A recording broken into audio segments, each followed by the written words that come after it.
On se retrouve donc pour les analyses et les commentaires de Laurent Roland Tonikès en face de lui, Adrien Tchoumakou. Laurent Roland Tonikès, bonjour. Maurice Lagua, bonjour. Amis téléspectateurs, bonjour. Adrien Tchoumakou, bonjour. Bonjour Maurice Lagua, bonjour à toutes et à tous. Chers téléspectatrices et téléspectateurs, bonjour. Pour vous dire vrai, les Béninois, quand même, comme sujet, véritable sujet d'actualité, c'est vraiment cette décision de la CAF qui est tombée hier pour les mélomanes du football. Oui, vous n'en êtes pas un, je le sais, vous n'êtes pas journaliste sportif. Et donc, à ma droite, oui, mais vous, oui, quand même, en matière de football, vous y connaissez. Et donc, hier, donc, cette décision-là est tombée, décision de la CAF, dont parle Fraternité à sa une ce matin. Le Bénin qui a donc qui a eu la victoire sur tapis vert et 3-0 face au Rwanda grâce à cette réserve portée au Rwanda. Pour ceux qui ne le savent pas, un joueur rwandais qui a déjà écopé de 2 cartons jaunes et qui a été aligné encore au Rwanda. Laurent Roland Tonikès. Oui, d'entrée, je dis que c'est une bonne nouvelle pour le Bénin parce que le Bénin était dans une position assez critique, notamment concernant les éliminatoires de la prochaine CAN. Et donc, le Bénin qui avait déjà fait 1-1 ici avec le Rwanda et qui s'est retrouvé au Rwanda, qui a été battu par le Rwanda 1-0. 1-1 difficile. Oui, difficile. Et donc, il se fait que dans cette situation, le Bénin avait porté réserve parce que l'un des joueurs, comme vous l'avez dit, avait écopé de 2 cartons jaunes successivement. Et donc, en réalité, il ne devait pas jouer le dernier match face du Rwanda face au Bénin. Oui, c'est une bonne nouvelle parce que... Je ne me rappelle plus du score du match retour. Est-ce qu'on n'a pas été battu par le Rwanda? C'était 1-0. 1-0 en faveur du Rwanda. Oui.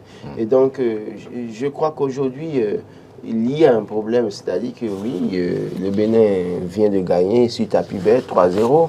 C'est une bonne chose. On se retrouve en deuxième position, derrière le Sénégal et devant le Mozambique. Et le Rwanda qui revient en quatrième position avec 1 point. Oui, l'un dans l'autre, ça nous conforte dans une position. On peut se réjouir et dire félicitations au président de la Fédération béninoise de football. Le Bénin se repositionne et soit ils sont goal average même avec plus 0. Hein. Oui, mais c'est ça, il dit oui. Oui, tout à fait. Je voudrais mettre un accent là-dessus. Donc, le Bénin, là, maintenant, sera... en tout cas, est bien positionné, donc va travailler peut-être à obtenir de toutes ses forces la qualification pour la CAN. Il nous reste 2 matchs. Il nous reste 2 matchs. Le match retour contre le Sénégal et le match contre Mozambique. Alors, quand on sait que le Mozambique a déjà 4 points aujourd'hui, au même titre que le Bénin, quand on sait que le Sénégal est en tête et que le Sénégal peut-être ne veut faire en fait clean sheet, ne pas avoir de défaite jusqu'à la fin, donc il y a un problème. On se pose la question de savoir si en réalité on pourra battre le Sénégal ou bien on va se contenter de nos éternels matchs nuls face au Sénégal, match nul face au Mozambique et pour espérer avoir... Aujourd'hui, un match nul face au Sénégal serait un exploit quand même. Voilà, donc ce serait d'abord 6 points pour le Bénin et donc si le Mozambique perdait, bon, match nul, le Mozambique serait à 5 points. Et donc, vous étiez venu avec une calculatrice en ce temps? Oui, non, justement, c'est le résultat, ça, en fait.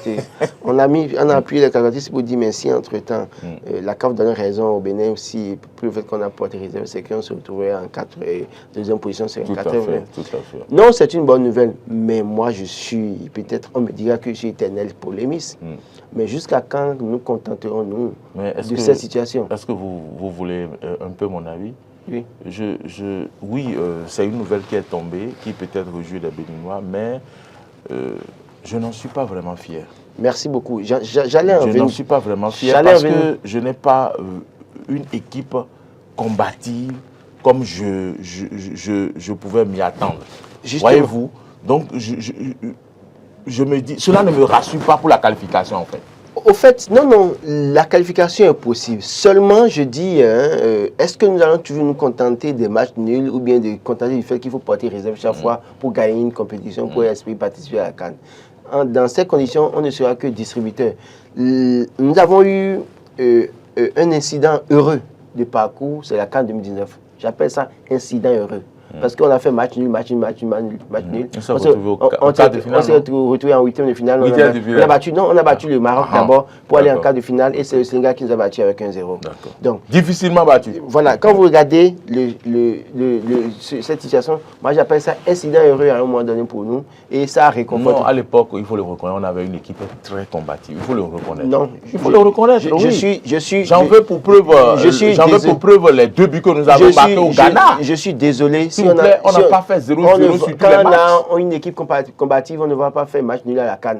Match nul 2-0, 2-2, ça veut dire que vous avez une équipe combative. Laissez-moi finir. C'est-à-dire que vous gagnez les matchs, quand vous ne vous contentez pas des matchs nuls. Ce que je veux dire, c'est quoi? L'équipe combative, après la CAN, est devenue quoi? Mais c'est avec les matchs nuls qu'on est allé à ce stade de quart de finale. L'équipe combative, après la CAN 2019, là, quel a été le résultat? Oui, le résultat est là. Le résultat est là, non? Oui. Vous avez participé à quelle CAN depuis 2019? Bon, on n'a plus participé. Vous avez participé à quelle compétition clairement depuis 2019? Je pense sincèrement que je ne veux pas leur jeter la pierre ce matin, mais je pense qu'au-delà de se contenter des matchs nuls et de ces situations où on pas de réserve pour avoir un match victoire sur tapis vert, de repenser l'équipe béninoise, c'est très important. Parce qu'on a tout fait de on l'a dit. On a tout fait de se réjouir pour les 3 points qu'on a maintenant. Mais quelle est la suite? Est-ce que le Bénin est en mesure de faire douter le Sénégal pour le prochain match? Est-ce que le Bénin est en position de faire douter le Mozambique pour le prochain match? C'est là la question. Si on n'est pas en mesure de faire douter ces 2 équipes, ça veut dire qu'il y a encore... Au cas où le joueur n'aurait pas écopé de 2 cartons jaunes et qu'ils avaient battu là, non, on ne serait pas qualifié. Donc ça veut dire que quoi? Il vaut mieux éviter cette situation-là, il vaut mieux travailler durement. Oui, 2019, moi je dis le résultat de 2019 a été le résultat l'aboutissement d'une volonté politique. C'est-à-dire que le gouvernement venait d'arriver, ils ont mis des moyens, ils ont motivé les gars, le chef était disponible pour les écouter, pour leur parler. Et dans ce laps de temps, on a vu que quelque chose a plus... Sursaut d'orgueil. Oui. Mais après ça, on a vu que, bon, peut-être qu'ils en veulent plus encore. Peut-être c'est pour ça qu'on n'a pas les résultats à la suite. Il va falloir repenser tout ça. Sinon, déjà, félicitations au Bénin, mais travailler. Parce que si on fait ça et qu'après, on n'est pas qualifié, je crois que le Rwanda se moquera très bien de nous. Il faut véritablement détecter les talents qu'il faut. Il faut que le coach travaille comme on l'a souhaité ici, véritablement à repositionner les joueurs, à détecter les talents. Il faut que le coach ait un mental de gagnant. Parce que le coach, aussitôt arrivé, disait qu'il pouvait avoir 4 sur 2 matchs. Il lui pensait avoir 4 points au lieu de penser 6 points. Et on a vu le résultat. Donc, il faut avoir un coach qui a un mental de gagnant plutôt que d'avoir un coach qui a dans sa tête un mental de match nul. Ça ne construit pas. D'accord. Bon, pour ne pas totalement vous priver de parole, je ne sais pas si, d'après le développement de Laurent Roland-Tonnerre-Ikes, vous avez un mot à placer. Monsieur Moré-Lagua, ce qu'il faut dire, c'est quoi? C'est que cette décision de la CAF vient une fois montrer que sur cette terre, faisons les choses dans la règle de l'art. Faites tout possible pour qu'à l'avenir, on vous donne toujours raison. Qui le crut que quand ces responsables de la Fédération béninoise de football, le ministre Omeki, tout le monde expliquait, les gens ne pensaient pas qu'il disait la vérité.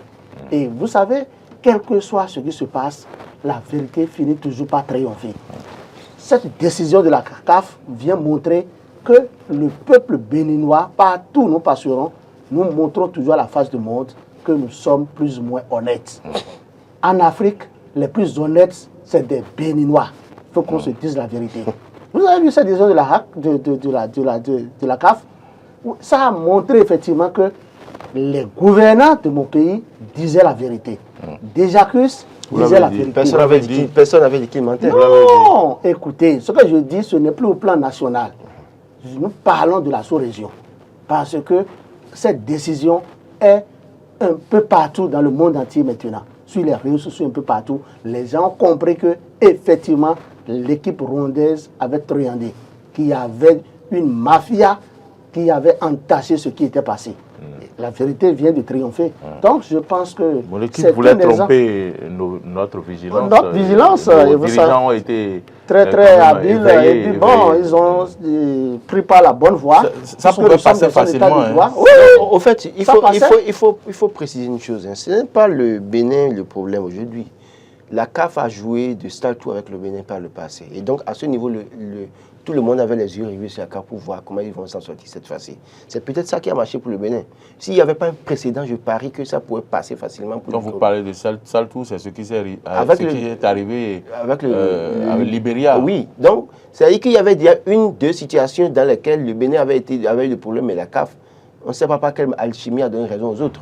Mais cette fois-ci, tout le monde avait les yeux rivés sur la CAF et attendait comment est-ce qu'ils vont s'en sortir. Qui a d'abord sanctionné l'arbitre. Oui, bien évidemment. Donc, ce qui montre qu'aujourd'hui, ce n'est pas nécessairement que le Bénin, c'est parce que la CAF aussi s'est dit, mais écoutez, si nous ne rendons pas la bonne décision cette fois-ci, c'est que nous risquons de nous discréditer aux yeux de tout le monde.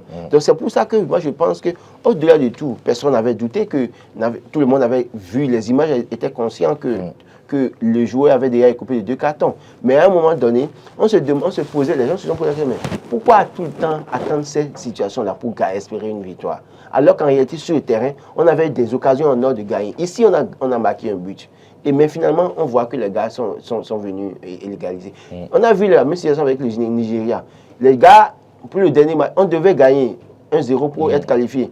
Mais on a marqué le but. À la dernière minute, le Nigeria vient égaliser. Ça veut dire qu'il y a un problème. De jeu, oui, il y a un problème à régler au sein de notre équipe nationale. Et quand on ne va pas régler ce problème, c'est qu'on va se contenter des matchs nuls, on va se contenter des situations favorables sur lesquelles on peut surfer pour espérer une qualification. Et après, oui, on participera à la CAN, mais est-ce qu'on pourra avoir les mêmes résultats qu'on a pu avoir en 2019?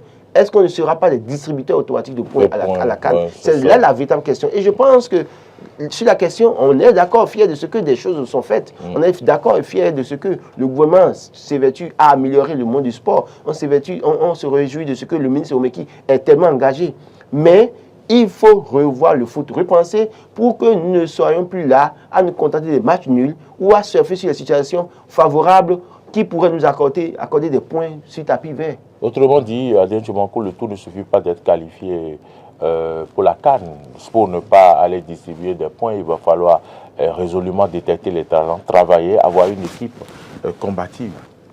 Oui, Maurice, il faut dire que, je l'ai dit ici la fois dernière, le Bénin aujourd'hui dispose de plusieurs stades homologués et que ce qui reste maintenant, c'est qu'il faut que des écoles de foot soient créées, que des enfants, dès les bas âges, commencent par prendre goût au football et qui sont bien encadrés. Si vous suivez, ça a commencé avec les classes sportives. Tout à fait. Donc, il faut l'élargir, et il faut un suivi. Le plus important, c'est le suivi. Donc, je pense quand même que nous sommes en de très bonne voie. Le Bénin est en train de faire de très bons pas. Et vous savez, quand nous prenons le Bénin et la Côte d'Ivoire, c'est vrai que la Côte d'Ivoire aujourd'hui, en matière de foot, ils sont en avance sur nous, mais en matière d'infrastructure, aujourd'hui, le Bénin a plus d'infrastructures sportives que la Côte d'Ivoire. Donc, je pense quand même que si l'équipe nationale doit venir, n'a pas de stade réglementaire, quand même, ce que vous dites, ce n'est pas faux. Tout à fait. Vous êtes d'accord avec moi? Oui, mais la Côte d'Ivoire va s'empresser de remettre tout ça là. À l'ordre. C'est clair qu'ils sont en train, mais une chose est claire, le Bénin est en avance sur eux, sur ce point. Je pense que nous devons aller aussi à leur école pour pouvoir encadrer des enfants. C'est surtout l'encadrement. Et avoir de grands joueurs, à l'image de Drogba, à l'image de Tchervinho. Je crois qu'il faut encourager les initiatives locales. Il y a des clubs déjà qui existent. C'est de travailler. 22 stades, ce n'est pas donné. De la même manière qu'on finance les fédérations béninoises de football, je pense que le gouvernement doit se pencher sur la question essentielle, c'est d'apporter un souffle au centre de formation. C'est très important parce que c'est des initiatives personnelles. Il y a des réformes à opérer dans ce sens. Oui, il y a des initiatives personnelles qui sont encouragées, qui sont à encourager, notamment les académies de football, donner un appui à ces centres de formation. Vous savez, je l'ai dit tout à l'heure, le Sénégal a marqué un but au Bénin en 2019, mais celui qui a marqué le premier but au Bénin pour éliminer le Bénin est en fait, comment vous appelez, a été formé dans le club créé par le compatriote Jimmy du record au Sénégal. Oui. Donc, si... En collaboration avec donc vous imaginez, les oui. autres. Oui, donc c'est quelqu'un qui a été formé par un Béninois qui a marqué le but au Bénin pour éliminer le Bénin en quart de finale en 2019. Pour vous dire que si on met des moyens dans les centres de formation, avec les stades, puisque ce que vous construisez les stades, et que vous n'ayez pas de beau jeu sur les stades, qui viendra? Personne. Donc, si vous mettez de l'argent et que vous revoyez le système du football béninois, les gens auront plus d'envie d'aller au terrain. Aujourd'hui, avec le championnat national, oui, il y a un peu d'engouement, mais il faut travailler à ce que les motivations accompagnent. Les clubs reçoivent des financements, mais qu'est-ce que les joueurs même reçoivent en retour? En fait, le simple fait de bien payer un joueur, le simple fait d'encourager un joueur, le motiver avec la manière dont on le paye, peut l'amener à se surpasser sur le terrain. Et en se surpassant, en réalité, il se rend lui-même service, mais il rend service à son pays parce que, écoutez, moi je me rappelle quand il y a quelques jours, les gens voulaient des joueurs au Bénin, par exemple. Ils ont besoin d'acheter des joueurs au Bénin.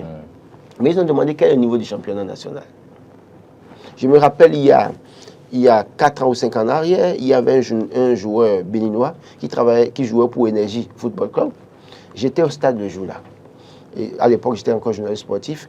Et il y a un monsieur qui a quitté le Nigeria, qui était parmi la foule et qui m'a vu, parce que j'avais le micro en main, qui m'a salué, qui dit, mais est-ce qu'il y a possibilité que les gens là, l'équipe là, puissent rentrer en contact avec eux? Je dis, il n'y a pas de problème. Il dit, mais tel joueur là l'intéresse. Je ne dirai pas le nom du joueur, parce qu'après j'ai pris contact avec le joueur, mais le gars, elle est jouée dans un club nigérien. Moi, c'est peut-être, je n'en ai pas parlé quelque part. Mais les gens veulent bien des joueurs béninois qui vont jouer dans le championnat. Mais malheureusement, s'ils viennent parfois, le jeu n'est pas autant plaisant. Aujourd'hui, il y a une amélioration, il faut l'avouer. Mais il faut travailler à améliorer davantage pour que les gens puissent venir chercher nos joueurs pour leur permettre de se faire remarquer sur le plan. Et d'aller dans d'autres championnats d'un niveau plus relevé, peut-être, ça va. C'est très important. Permettre aussi de mieux l'informer. On a fini avec ce sujet. Ce que j'ai coutume de dire, en matière de sport, moi je pense que le gouvernement engloutit assez d'argent, assez de milliards dans le football et qu'il est temps qu'on mette assez de sous. Qu'on en mette autant dans d'autres disciplines sportives, comme les athlètes, les bowlistes. Vous voyez ce que je dis? Les handballeurs. Oui. D'accord. C'est très important. En tout cas, il faut préciser que le Bénin sera, en tout cas, face au Mozambique le 4 septembre et face au Sénégal le 17 juin. Et déjà... 17 juin? Oui. C'est proche, hein? Oui. Mais il faut dire une chose. Est-ce que ça se prépare? En tout cas, les joueurs sont où actuellement? Je ne suis pas coach. Bon. Le coach, j'oublie même son nom. Mais il faut préciser que je crois que le Bénin se déplace pour aller au Mozambique. Donc il y a un problème à ce niveau déjà. On va finir par aller là-bas pour le dernier match. Le 4 septembre. Ce n'est pas facile. Chomakou, vous allez les suivre pour leur apporter des chances. Il n'est pas journaliste sportif. Donc maintenant, nous allons parler d'un autre sujet. Laurent Oulantonikès, à la une du Béninois Libéré, on peut lire aujourd'hui que le gouvernement vole au secours des orphelins et veuves de l'attaque de Kaobago. Oui, c'est une bonne nouvelle. Je crois qu'on en a parlé hier matin. Le gouvernement, ce n'est pas courant de voir le gouvernement aussi promptement réagir parfois. C'est pourquoi je me réjouis de cette initiative du gouvernement qui apporte beaucoup de moyens. Ils ont été prompts quand même. Hein. Oui, j'ai pu lire 20 millions de francs CFA mobilisés pour cette population. Oui, 20 millions. Oui, 20 millions de francs CFA. Débloqués aux victimes. Oui, c'est une bonne nouvelle. Et des appuis, je crois qu'il faut davantage aussi mettre en place les forces de sécurité, défense de sécurité pour sécuriser la zone. C'est une bonne nouvelle. Félicitons le gouvernement de Patrice Talon. Le haut plan social est à l'œuvre. Alors, Adrien Tchomakou, le gouvernement qui vole au secours? Oui, il faut dire que nous avons suivi, tout comme tout le monde, le gouvernement a injecté 20 millions de francs CFA pour pouvoir appuyer ces orphelins, ces veuves. Mais pour moi, 20 millions, c'est peu. Je vais peut-être vous étonner, 20 millions, c'est peu parce que... Non, vous ne me tenez pas. Ça fait 84 orphelins. Vous voyez un peu ce que je dis, 84 orphelins et... Comment on le dit, 24, si je ne me trompe pas, veuves. 24 veuves. 25, oui. 25 veuves, ok, d'accord. Ça veut dire qu'il y avait des polygames. Mais évidemment, ça, c'est un autre débat. Mais ce que moi je vois, c'est que le gouvernement qui sait bien faire les bonnes choses ne doit pas s'arrêter en si bon chemin. Le gouvernement doit continuer. Je pense que c'est le premier geste. 20 millions pour pouvoir les appuyer, oui. Mais il faut un suivi. Et il faut que le préfet veille à ce que ces sous aillent effectivement aux victimes. Il faut que le gouvernement suive, les encadre.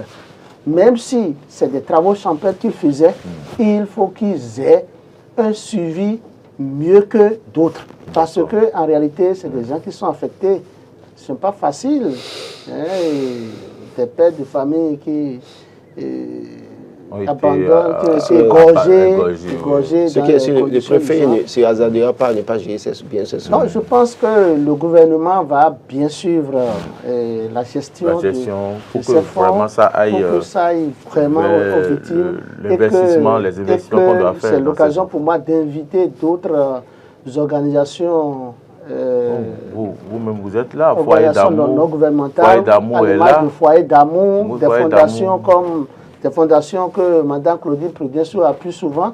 Voici une dame aussi qui vole au secours. Donc j'invite toutes les personnes de bonne volonté à venir soutenir ces 25 veuves et 84 orphelins. C'est très important. Je crois qu'il y avait déjà des bonnes volontés qui étaient parties, mais notamment celui qui certainement se prépare, je ne sais pas à quoi. Quand je fais un calcul rapide, c'est en moyenne. Potentiel candidat pour 2026. Je dis, je ne peux pas, je ne sais pas à quoi.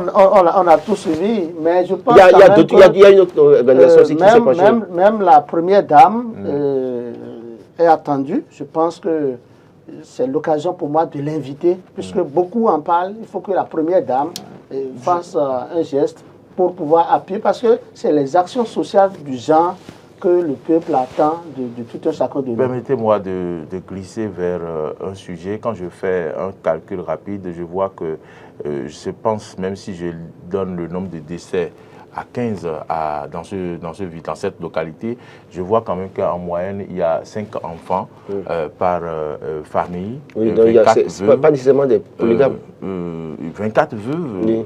S'il n'y a pas de polygame, 15 personnes environ qui décèdent avec 24 veuves laissées, ça veut dire qu'il y a des gens qui sont polygames parmi eux. C'est possible, donc, mais ça repose un peu ce problème d'assises ou du truc là sur... Vous voulez faire revenir ce sujet? Oui, non, ça pose ce problème d'assises sur le suivi des naissances ou bien la planification et tout ça. Oui, on n'en sait rien, mais quand vous regardez un peu les 25, il y a 25 veuves, il y a 84 enfants. Ouais. Quand je fais un calcul, 84 enfants. Quand je fais un calcul rapide avec 84 divisé par 25, ça fait autour de 3. Autour de 3 enfants par femme. C'est une moyenne. Vous avez divisé par le nombre d'enfants? Le nombre d'enfants par le nombre de veuves. Moi, divisé par le nombre d'hommes. Non. Bon, écoutez. Oui, ok, d'accord, pas mal, mais je crois que oui, c'est possible. Il peut y avoir quelqu'un qui a 2 femmes, qui a 6 enfants ou 7 enfants. C'est un problème, je suis d'accord. Moi, je l'ai toujours dit, je reconnais qu'il y a une procréation sauvage au Bénin. Ça, c'est inévitable. Surtout dans la partie... C'est partout au Bénin. C'est partout au Bénin. C'est au sud en fait, là où on ne me comprend pas, là où on ne me comprend pas, moi, c'est que je reconnais que les gens font des enfants à outrance. D'accord? Il faut revoir ça. Mais je dis une chose. Travaillons à créer de bonnes conditions aux citoyens. Oui. Et faisons aussi, faisons aussi le combat des naissances. Oui, justement, c'est pour créer les bonnes conditions que le gouvernement pense à ce qu'on freine le nombre d'enfants que l'on fait un peu, qu'on essaie de revoir ça. Sur la question... Parce que si l'on crée de bonnes conditions, et que vous continuez pas à en faire, aujourd'hui, les conditions ne seront plus bonnes. Aujourd'hui, les gouvernants, certains gouvernants prennent le fait que les gens ont des enfants. Dans l'État, ce serait difficile de créer les bonnes conditions si on ne freine pas quelque chose. La situation des familles, je dis, comme étant un frein à leur gouvernance. Oui, à leur épanouissement. Non, à leur gouvernance. Et moi, je dis... Non, ce n'est pas un frein, en quelque sorte. Non, en fait, ils estiment que c'est un frein comment dire, c'est un frein à ce que nous puissions ressentir les efforts que font le gouvernement sur le plan social, en fait. Mori Yagua, en fait, il ne sert à rien de montrer, de dire que c'est parce que les gens font beaucoup d'enfants que nous n'avons pas les moyens de travailler ou bien que nous ne travaillons pas. D'accord? Je pense que alors c'est deux combats à mener en même temps. Continuons à régler les problèmes de conditions des citoyens et en même temps faisons le travail du contrôle des naissances. Ça, je suis d'accord avec vous. C'est pas parce qu'aujourd'hui, l'argument qui revient souvent, c'est parce que les gens font beaucoup d'enfants, qu'ils ont des problèmes et que nous, on fait comme si nous ne travaillons pas. Mais travaillez d'abord vous-même. Okay. C'est tout simple. Je suis formellement contre le fait que les gens fassent beaucoup d'enfants. Mais n'utilisez pas un argument pour justifier vos échecs ou vos faiblesses. C'est tout mon problème. D'accord. Vous êtes d'accord avec lui? Bon, c'est relatif. En fait, est-ce que le nombre d'enfants, tant c'est trop élevé, ce n'est pas une ouverture vers la pauvreté, la misère? C'est une évidence. C'est une évidence. Si tu as 8 ou 9 enfants, ce n'est pas comme celui qui a 2 enfants. Ce n'est pas quelqu'un qui a 2 enfants, parce que la charge, elle est incompressible. Les enfants vont manger. Les enfants... Tu gagnes 100 000, tu as 9 enfants. Pas celui qui gagne 100 000 et qui a 2 enfants. Quelqu'un qui a 9 enfants, ça veut dire qu'en moyenne, par mois, évidemment, ça dépend aussi de là où vous résidez et de votre aussi, je dirais, condition de vie. Sinon, en moyenne, quelqu'un qui a 9 enfants, en matière de revenus, doit gagner par mois un minimum 800 000. Donc, autrement dit, c'est celui qui a beaucoup d'enfants, il doit s'assurer qu'il gagne beaucoup d'argent avant de faire beaucoup d'enfants. C'est comme ça que moi je vois les choses. Voilà.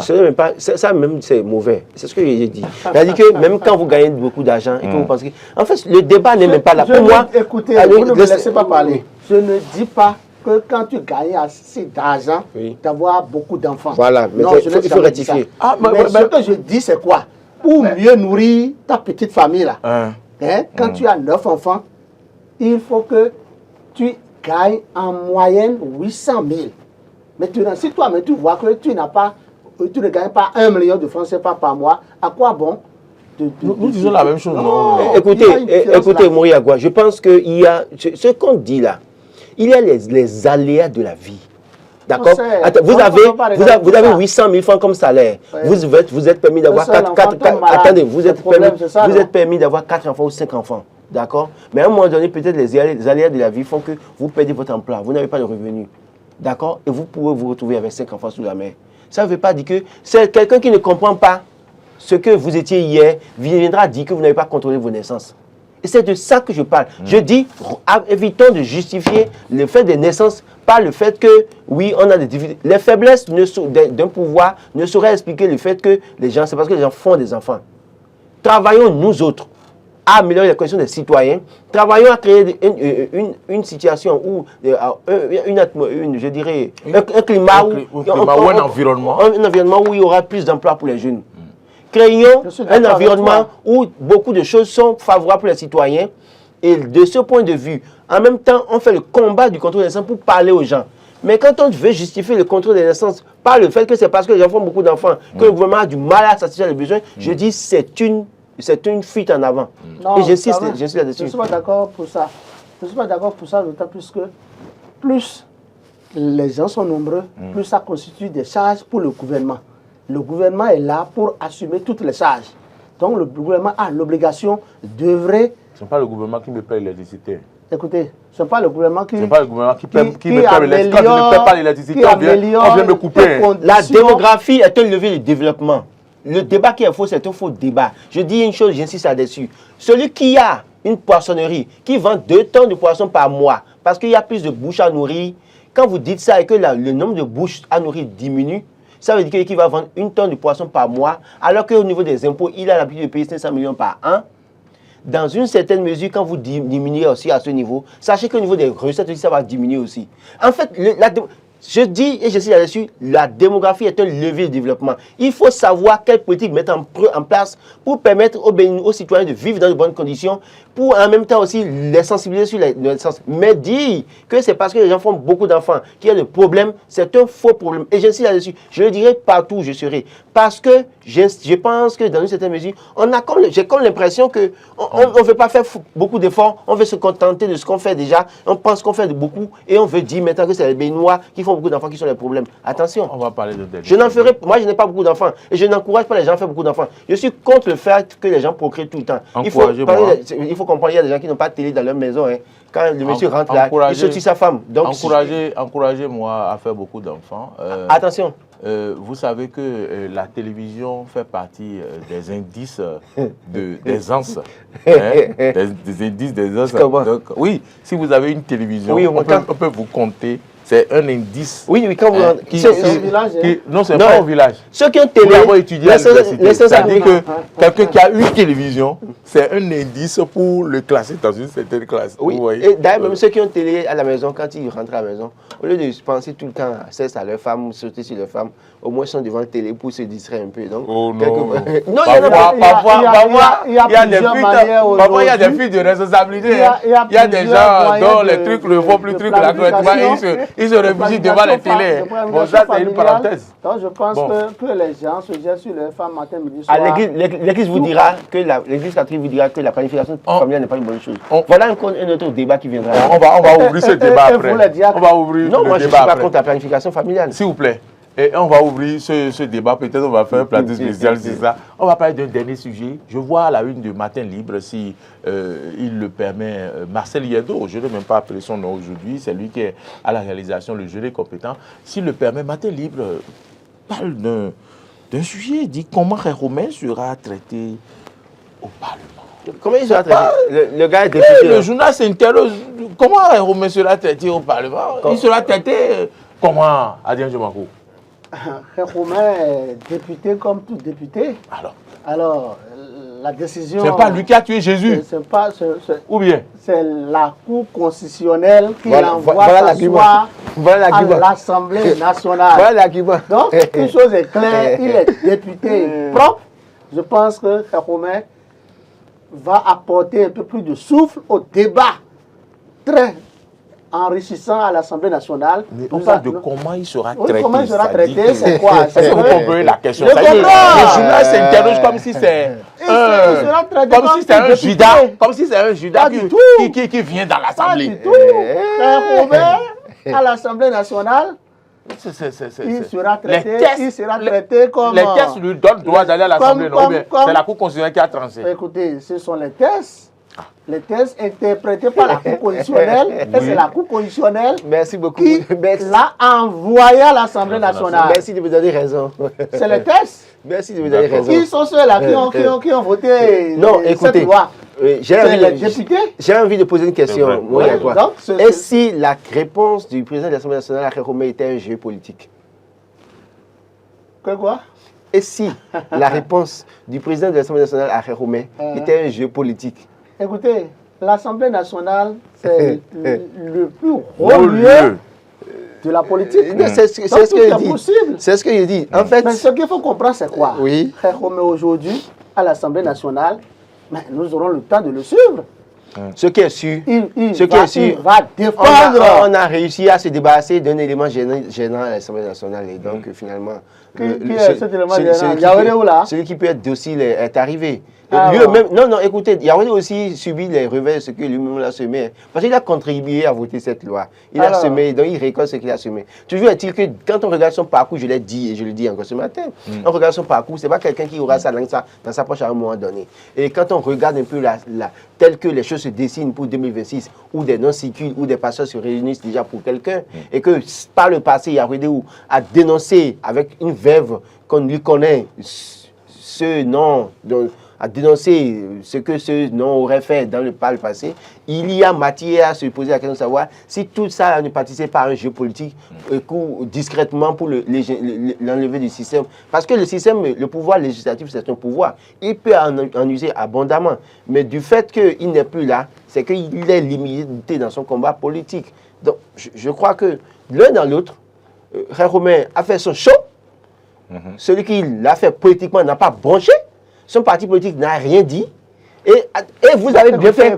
Attendez, vous avez bien fait. Vous avez bien fait de dire ce matin. Vous avez bien fait de dire ce matin que c'est la Cour constitutionnelle qui a tranché. Alors, donc la couverture juridique est trouvée. Ce n'est pas Talon, ce n'est pas Biya Tchane Le Bière, c'est la Cour qui a tranché. Donc on s'en tient à ça et on dit ah bravo la Cour constitutionnelle. Romain est retourné à l'Assemblée nationale. Bonne chance à lui. Très bien. Non, il faut que je réagisse un peu par rapport à ça. Allez-y, pour qu'on finisse avec ce dossier. Il a déjà souhaité bonne chance à l'honorable. Oui, oui. Donc, moi, je lui souhaite bonne chance. Mais ce qu'il faut comprendre, c'est quoi? Mais pas d'attaque à la Cour.